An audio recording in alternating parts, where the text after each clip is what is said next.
Yeah, we're here in Fermanagh in the St Eugene School at the Knox in Lisnaskey, and I'm talking to Niamh Bhriain.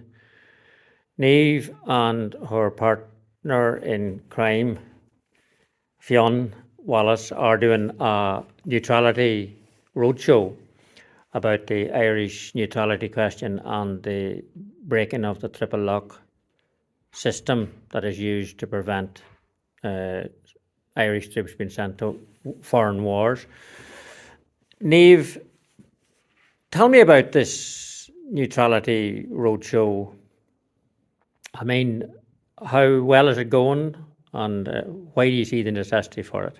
Yeah, so the Neutrality Roadshow, we started about a month ago. We started in County Kerry, in Kinmare. I think Fermanagh is our stop number 17, so we've been all over Ireland. We've met with hundreds of people.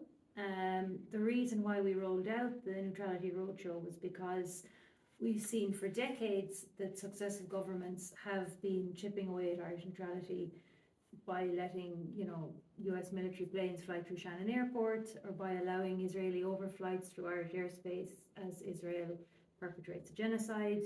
We've seen the stance that Ireland has taken in the war in Ukraine, which has not been neutral.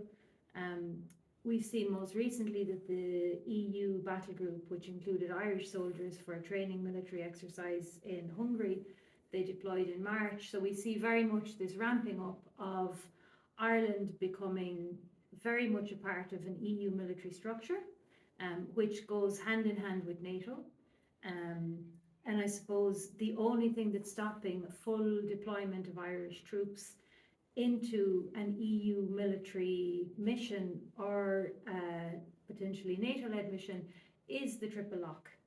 So the triple lock is a piece of legislation that came about in the context of the Nice Treaty, and it regulates the deployment of Irish troops overseas. So it says that Irish troops can only be sent overseas if there's approval on 3 levels. So if there's approval at cabinet level, approval from Dáil Éireann, and the mission that the soldiers are being sent on must have a UN mandate. The government is now seeking to revoke or to dismantle the triple lock and to remove the UN requirement.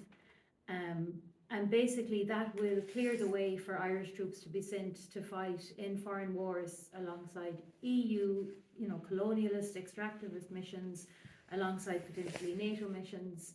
And it will see that basically the 32 county Ireland coming in under a NATO umbrella. We already have, because we're sitting here in Fermanagh, we have 6 counties that are occupied and are already part of NATO.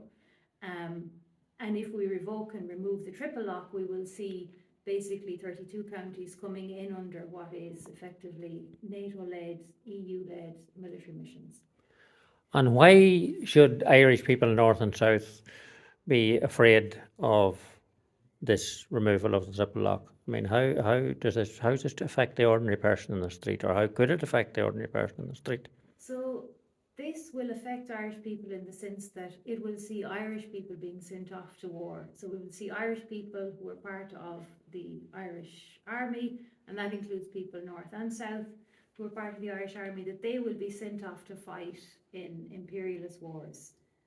So it's about, we've met people along the roadshow whose children are in the Irish Army, and they're terrified that once the triple lock is gone, there is effectively no safeguard that will keep them out of being deployed to foreign wars. So it's about keeping Irish children out of war. It's about Ireland being a place that can actually promote neutrality, active neutrality, peace and diplomacy, as opposed to us throwing our lot in with, imperialist structures like the EU or like NATO.